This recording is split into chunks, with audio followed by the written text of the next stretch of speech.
Sort of. Mike, yeah, kill some penalties there. Just a few. For 2 periods, how are you able to lock that team? I can't say about locking them down, but what I can say is that we were able to get to our game. We talked about that right from the start, making sure that we knew we were going to have to go out and execute. I thought we did that. I thought D-man got the puck up quickly to the forwards' hands, and I thought the forwards put pucks in places that we could, establish our forecheck and our offensive zone play. Obviously, grabbing the lead was big, but I felt like for the most part, we didn't back off on that. Pretty good first game for Steam, and talk about the trickle-down effect, like, no goals, spoken in there, giving them the offense. Yeah, well, you know what? That's something we talked about. I thought it was a really good first game for Steiner. I thought that as the game went on, he got better and better. They really set up that second goal for us too. They started off with a great shift in the offensive zone, and then Broadsy's line came out, and that's what allowed Schwartzy to get in kind of all alone. Great play by Jake to move that puck, to snap that puck up. But I thought Steiner did a great job. But like you said, all of a sudden we got a little bit stronger. I thought the third and fourth lines brought us a lot of energy and momentum tonight.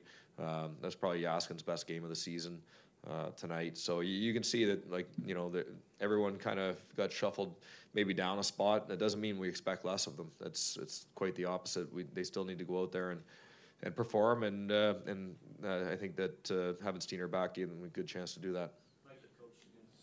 Jade had him out for a while. Have you seen him play any better than he is right now? Well, he's playing for me at the level, or maybe a little bit above of what he played in the playoffs last year.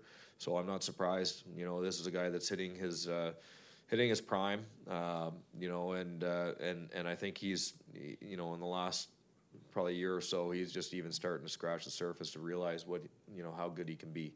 What I like about and what I think about good players is they can impact different types of games in different ways, and he can do it defensively. He can do it. You see him on the penalty kill. You see him, in every key defensive situation. It doesn't matter if it's a rush game, if it's an offensive zone game, if we're playing a team that plays real tight. If it's more of a rush, back and forth game, he finds a way to be involved against any of those teams. And that's a sign of a good player. Kind of takes your breath away when you see him crumpled on the ice. Yeah, that was tough to see. That was nerve-wracking for sure, but obviously he's a pretty good competitor. We got word that we felt that he was going to be okay, and obviously went through the protocol, and good to have him back. You talked a lot about being impressed with Tarasenko through camp and these games and tonight. Yeah. Can you kind of put into words his overall games? I thought that was, for me, it's been building. Tampa Bay was arguably maybe his best game of the season for 60 minutes.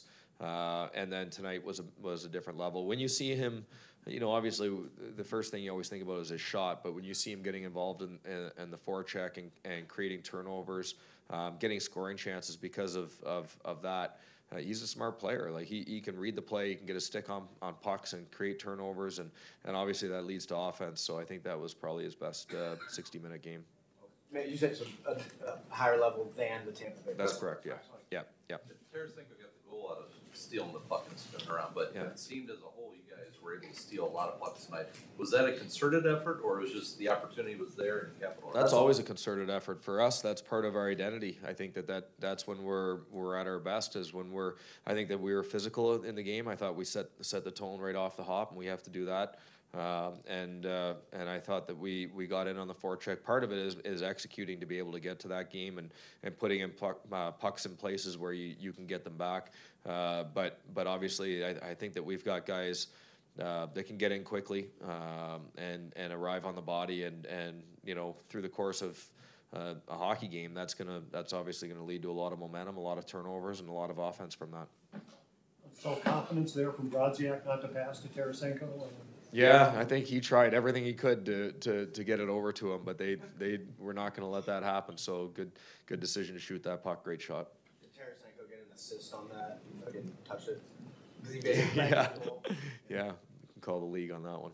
Mike, if you take the opponent out of the equation, the way you guys played in the first couple of periods, you talked about your identity. Yeah. At this stage, is that about as good as you guys can go? Yeah, you know what? I think we're getting closer and closer. I wish that we could have stayed out of the box in the third period just to give us a, and obviously that's part of it is we have to stay out of the box in that third period because I think we had an opportunity to play our most complete game.